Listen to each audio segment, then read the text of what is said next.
Welcome back to the Communication Mastery Podcast with me, Mark Burlinson. This is where we unleash the power of understanding to build bridges, not boxes, because communication is the soil in which teamwork grows and is most fruitful.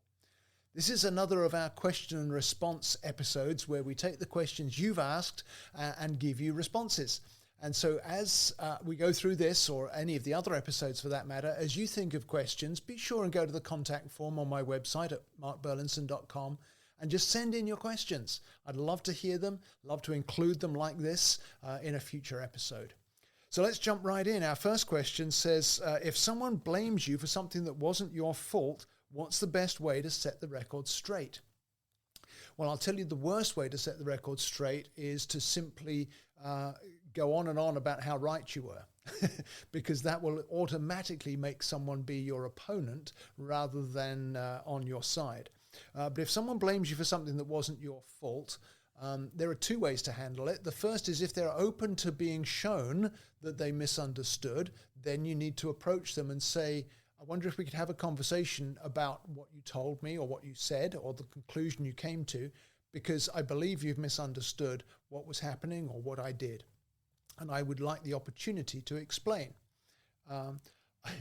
My wife had a situation like this a few weeks ago, and the person was not at all willing to let her explain, and so she's still having to navigate that. But in most cases, if you approach someone in that kind of way, then they will let you explain and maybe clear up the misunderstanding. In some settings, particularly if it's been kind of elevated to superiors or shared in a group chat for the whole team or something like that, that you've done something wrong and they're mistaken about what you've done wrong, or what you've been blamed for something that wasn't your fault, then you need to go to your supervisor or to the team leader and say, this is not correct, and this is not an accurate representation of what I did and why I did it. And so I would like to explain it to you and ask your wisdom on how to put the record straight. So you're not trying to set the record straight on your own. You're simply going to the person who's responsible for the whole picture and giving them the authority to rectify the misunderstanding that's happened.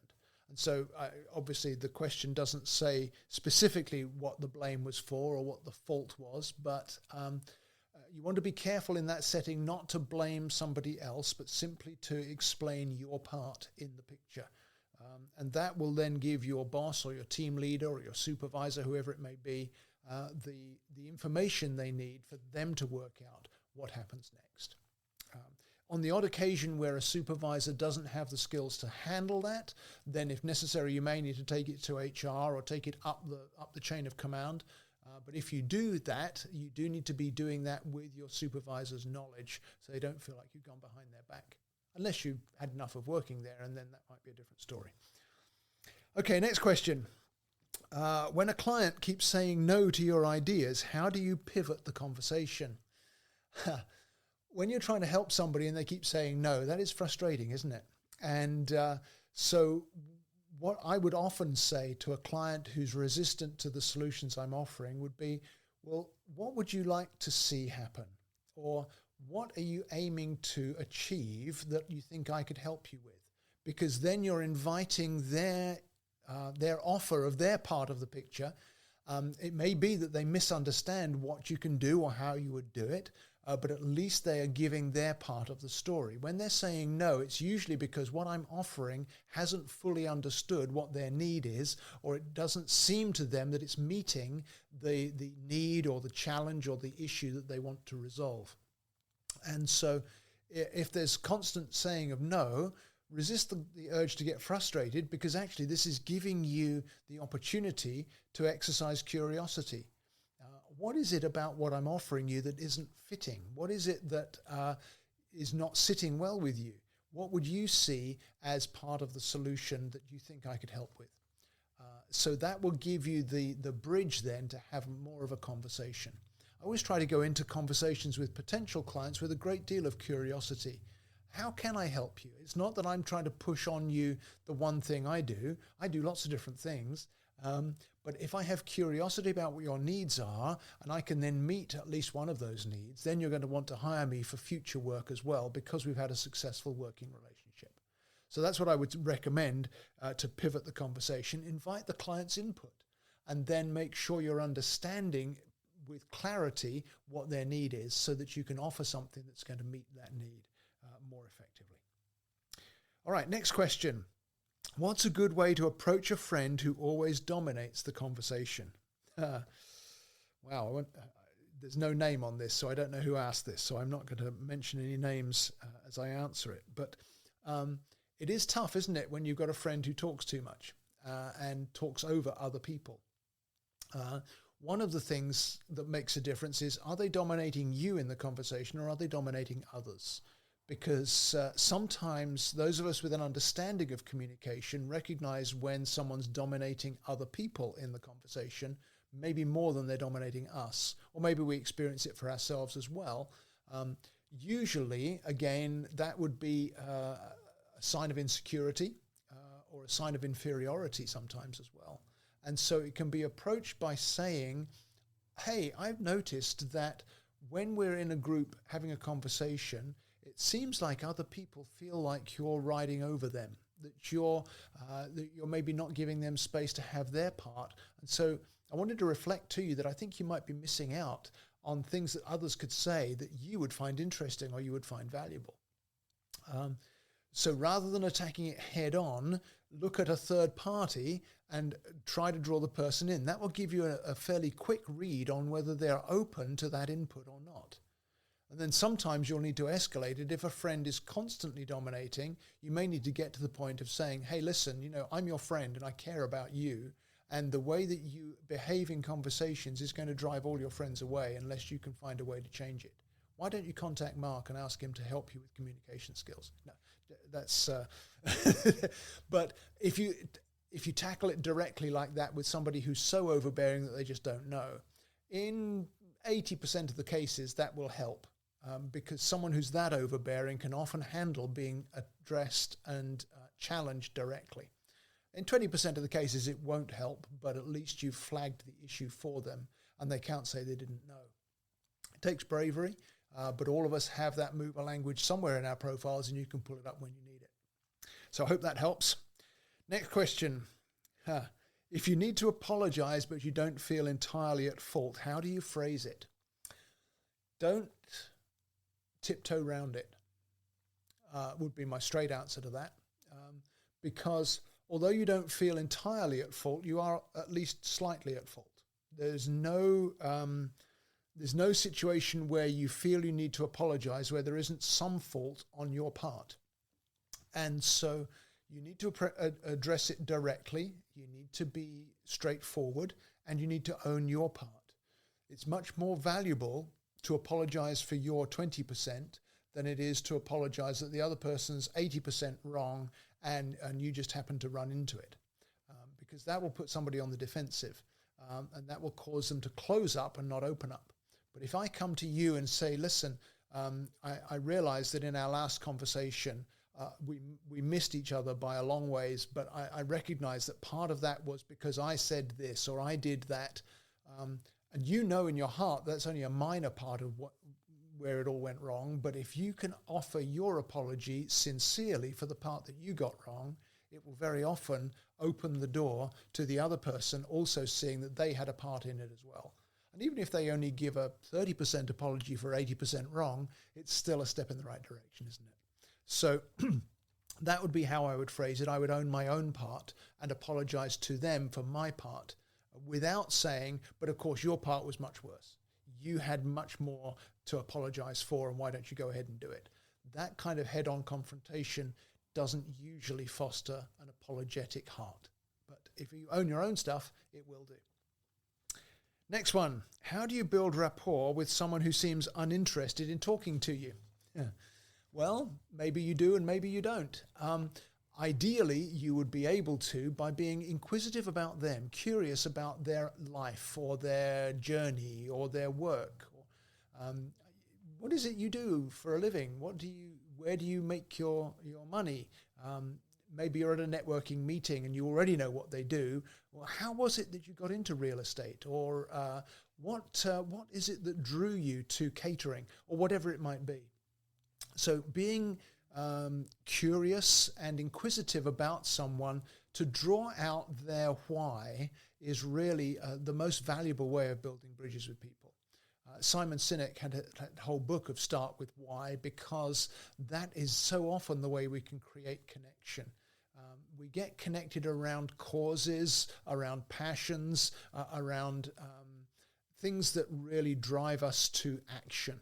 And so to get inquisitive about why does somebody do what they do is a very quick way of drawing them in, or of finding out that they really don't want to talk to you, and then you can move on and find somebody else who does want to talk to you. Another way to do that is to ask a different question. So tell me more about how that works, or tell me more about how you do what you do. To begin to hear from them what it is that they're living in day by day, to be able to draw out of them their motivation or their passion for the things that they do. And that can often lead you to a point of connection or commonality, because then you can begin to maybe talk to them about something that you've seen. But generally, if you make it about the other person who's reticent to talk to you, you can draw them out if that's going to be possible. So that's how I'd answer that one. Next one. If you're nervous about speaking in front of a crowd, how can you still connect with the audience?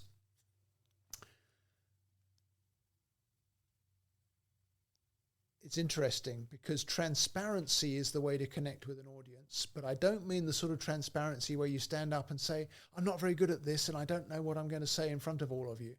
No, if you have prepared in advance something that you can say that will create either an emotive connection or a cognitive connection with your audience, then you can get started in that way with a bridge formed where you're going to form that connection right out of the gate, and then you don't have to be as nervous. Very often your nerves will subside as you begin to get reaction from your hearers. And if it's a large group of people, there will always be some that will respond to you. Maybe you want to start with some little snippet of information about yourself.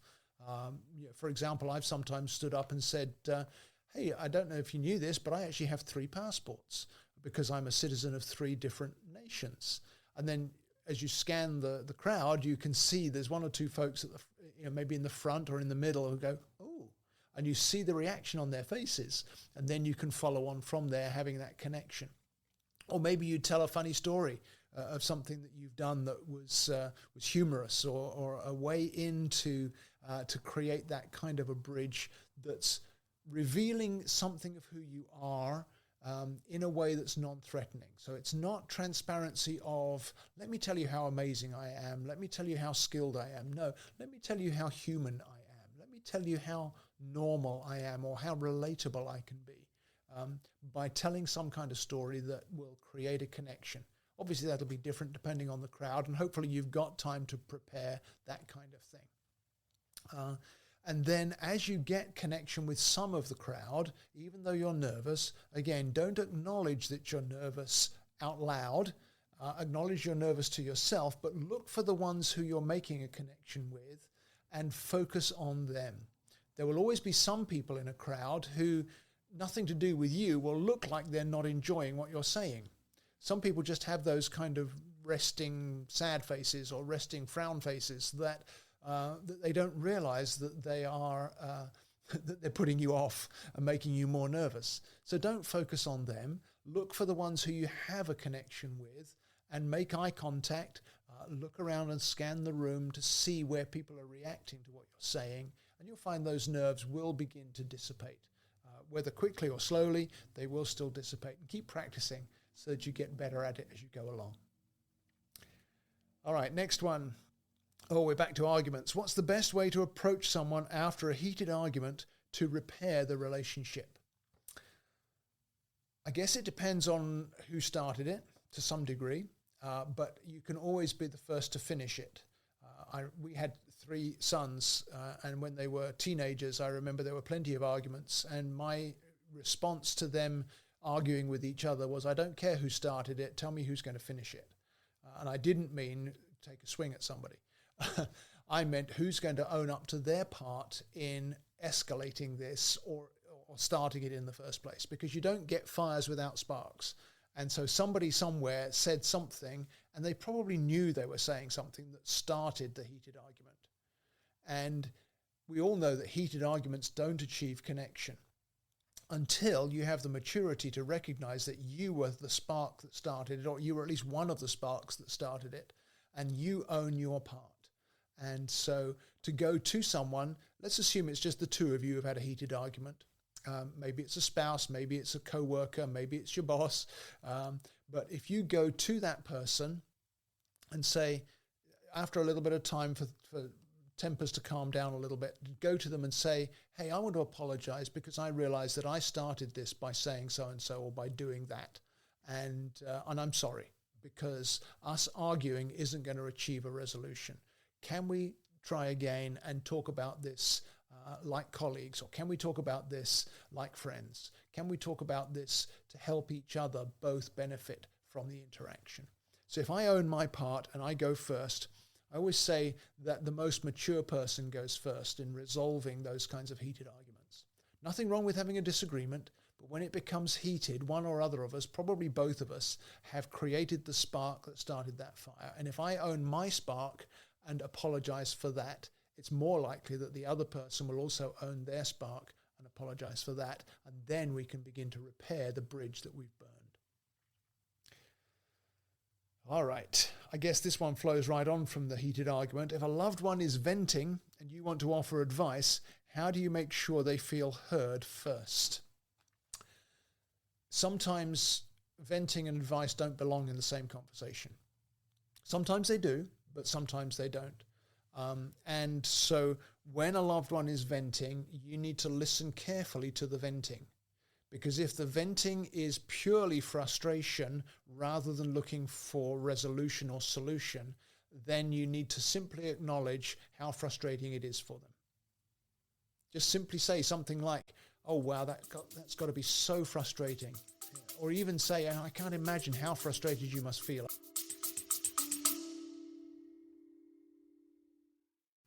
American business wastes billions of dollars annually on miscommunication, but your business can be different.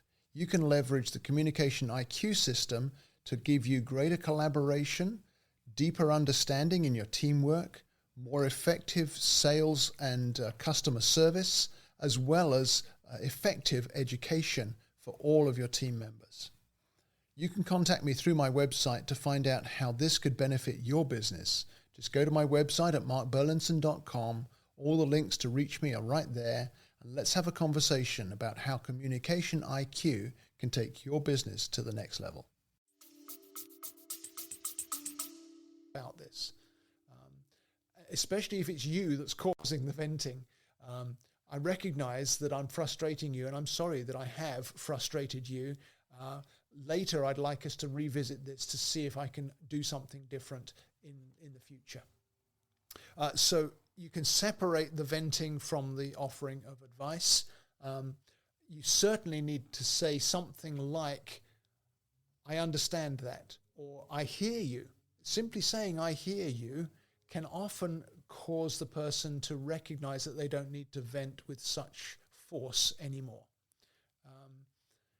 Particularly if you can reflect back what you've heard, at least in a certain way. So I hear you that it's frustrating when the trash doesn't get taken out, or I hear you that it's frustrating that I keep missing my deadlines for putting work into the team, or whatever it might be.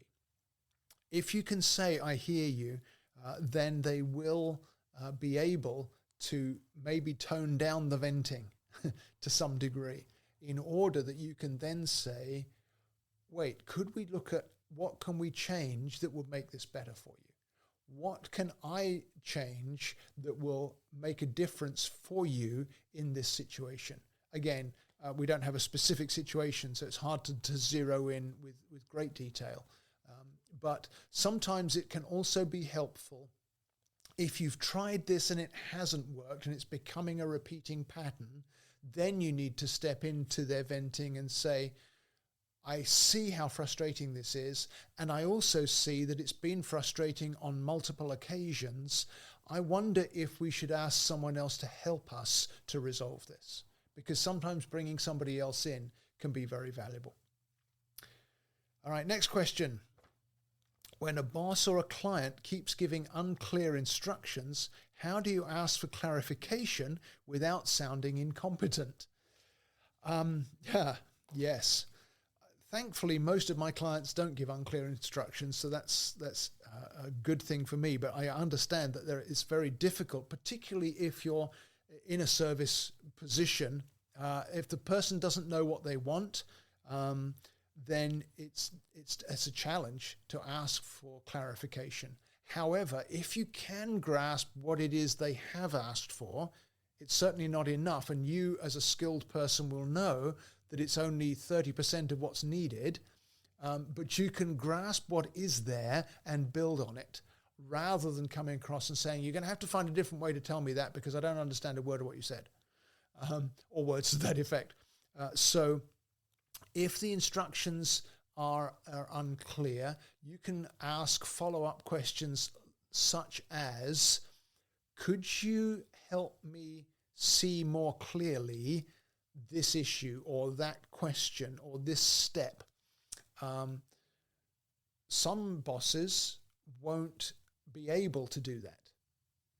So then you need to ask a question along the lines of, has anybody else been able to see the solution with you to this that I can talk with in order that I can understand it as clearly as they do?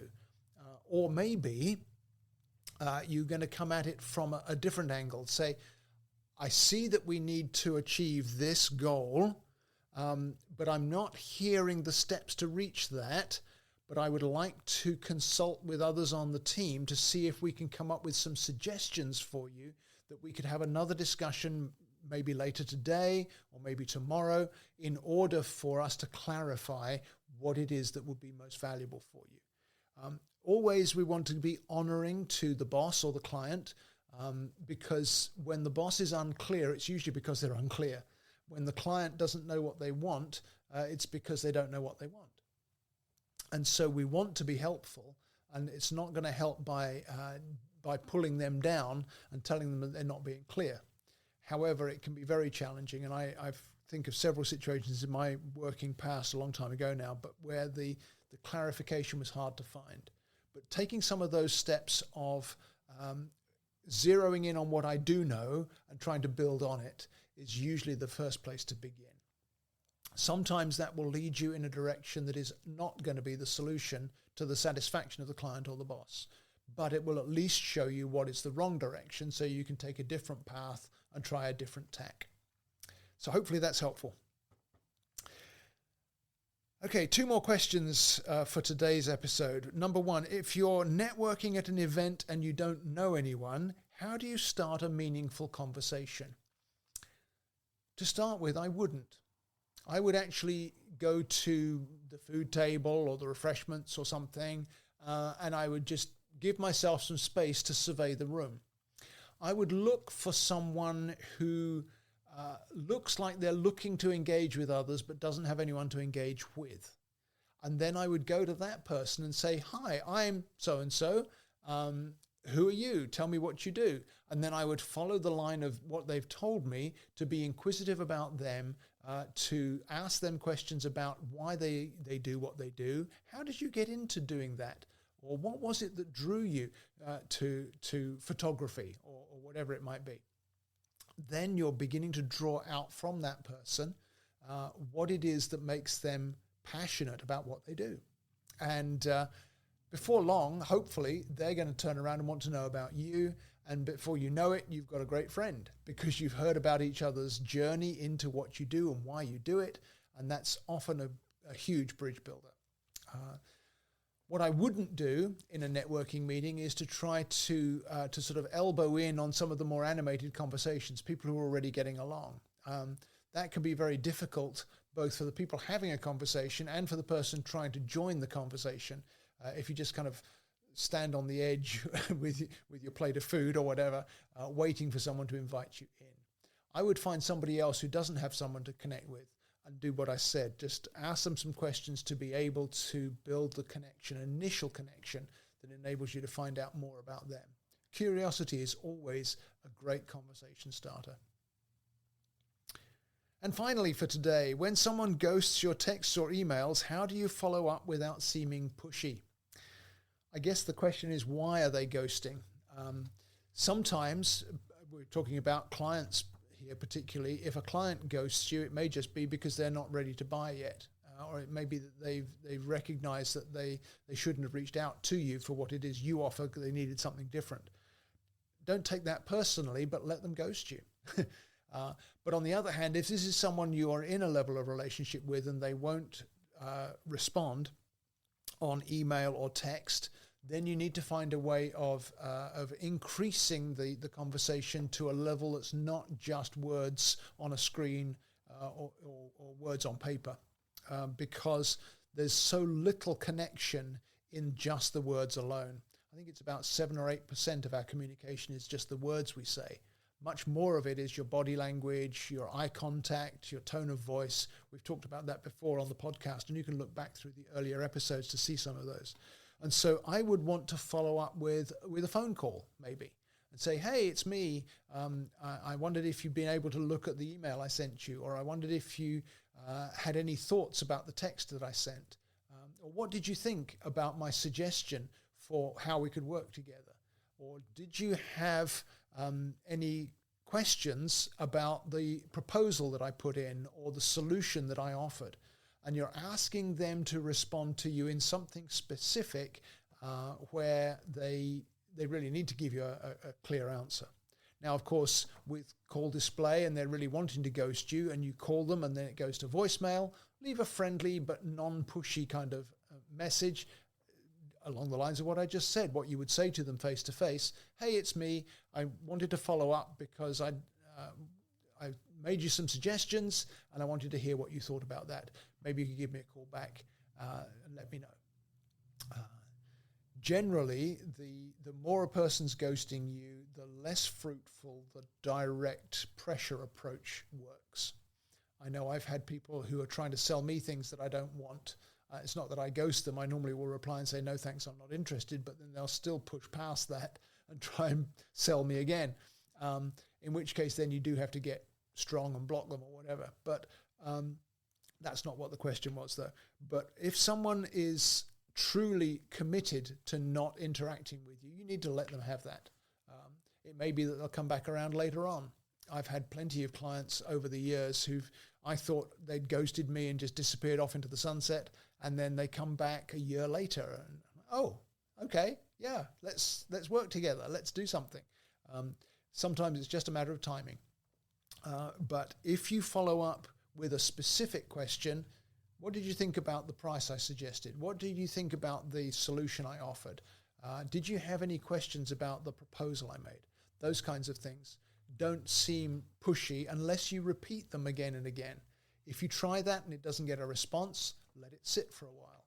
And don't take it personally, because people have all kinds of reasons for not following through.